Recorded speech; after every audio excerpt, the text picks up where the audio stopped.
د آیا پوهیږئ معلوماتي چینل درنو ليدونکو السلام علیکم ورحمت الله وبرکاته. دا د یو ځل بیا درته په یوې نوې معلوماتي ویډیو کې ښه راغلاست وایو. په دې ویډیو کې به درته د حیواناتو په اړه ځینې عجیب او حیرانوونکي معلومات در وړاندې کوو.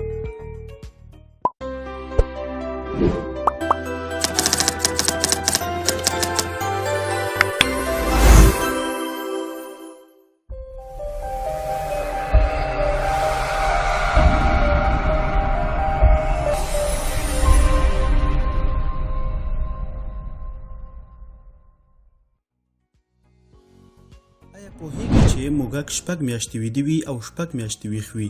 نو ځکه زیاتره په اوړي کې تر سترګو کیږي او د ژمي له پیل څخه زیاتره نه لیدل کیږي. بازان چې کله ناروغه شي نو ځان وژنه کوي. تمساح نشي کولی چې خپله ژبه له خولې څخه راوباسي.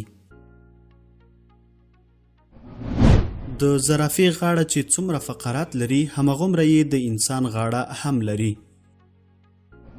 لړم چې کله اور ته نږدې شي نو مړ کیږي. میاشه 40 غاښونه لري. سوی 28، فیل 32، اوښ 34 او سپی 42 غاښونه لري. یوازینی حیوان چې اواز یې انګازه او انعکاس نه لري هغه مرغاوی او یا بتکه ده، یعنی اواز یې له غر یا بل شي سره انعکاس نه کوي.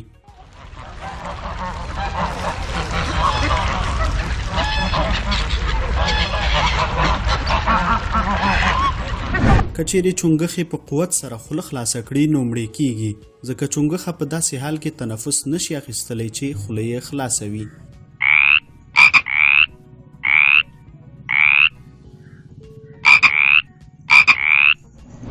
د کانګرو په نوم حیوان که اوبه وڅښي نو مړ کیږي.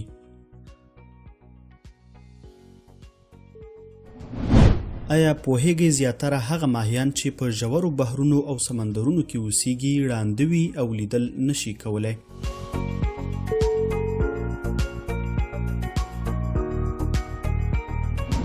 اس کولی شي چې پوره یوه میاشت په پښو ولاړ وي.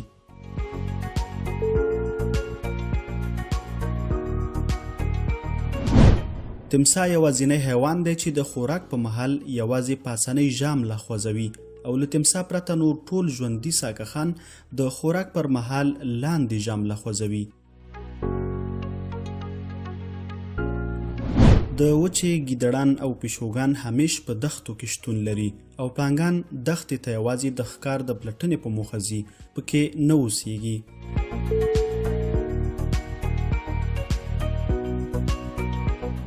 بحري اس په اوبو کې د تي لرونکو لویو حیواناتو څخه دی چې ټول عمر د اوبو لاندې تیروي او یوازې سترګې او پوزې له اوبو څخه وباسي، نور ترې نه وځي. فیل د نیم کیلومترۍ په لرېوالي سره د انسان بوی حس کولی شي. هوسۍ د پوزو له سوریو پرته په بدن کې ځینې داسې سوري او ځایونه هم لري چې تنفس پرې کولی شي چې د تیښتې او منډې په مهال ترې ګټه اخلي، نو د فشار او ستړیا احساس نه کوي.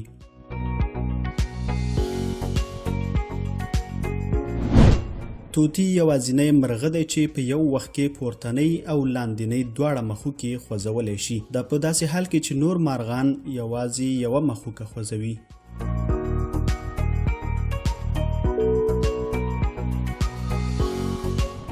سپی کولی شي چې د 40 قدمونو له لرېوالي سره د ساعت ټک ټک واوري.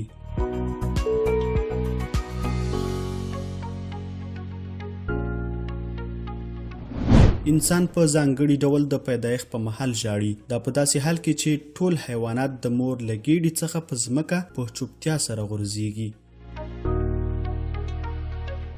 پیشوګانې له اوبو څخه ډارېږي او نه لامبي، خو که چیرې په زور زیاتي سره په لمبلو مجبوره شي نو پیشو نیونکی شخص له ټپي کېدلو سره مخ کیږي. مار له ذبحې څخه وروسته څو ورځې خوځېږي او که څوک ور نږدې شي نو چیچي یې، او که چیرې له لاندې خوا څخه یې درېیمه برخه پرې کړی شي نو بیا هم ژوندی پاتې کېدلی شي، تر دې چې دغه پرې شوې برخه یې له سره نمو کوي.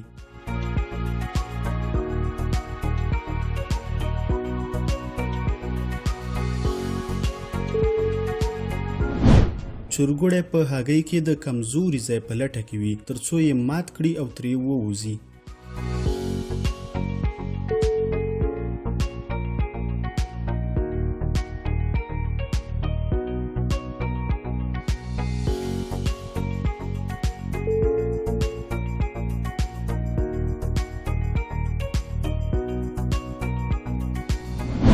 سور ګونګټ چې کله له انسان سره ولګیږي نو په تیزۍ سره یو پټ ځای ته ځي ترڅو ځان پاک کړي.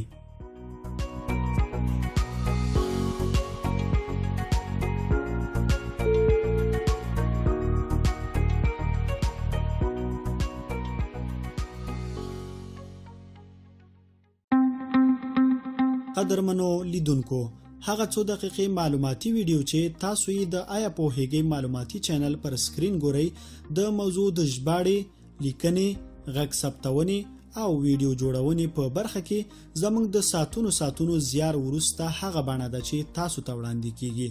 نو هیله ده چې د آیا پوهیږئ معلوماتي چینل درسره سبسکرایب کړئ ترڅو د نورو جالبو معلوماتو د ژباړلو حوصله مو لوړه شي او همدارنګه په انټرنیټ کې د پښتو ژبې د بډایه کولو په برخه کې مو یو څه ناچیزه خدمت کړی وي.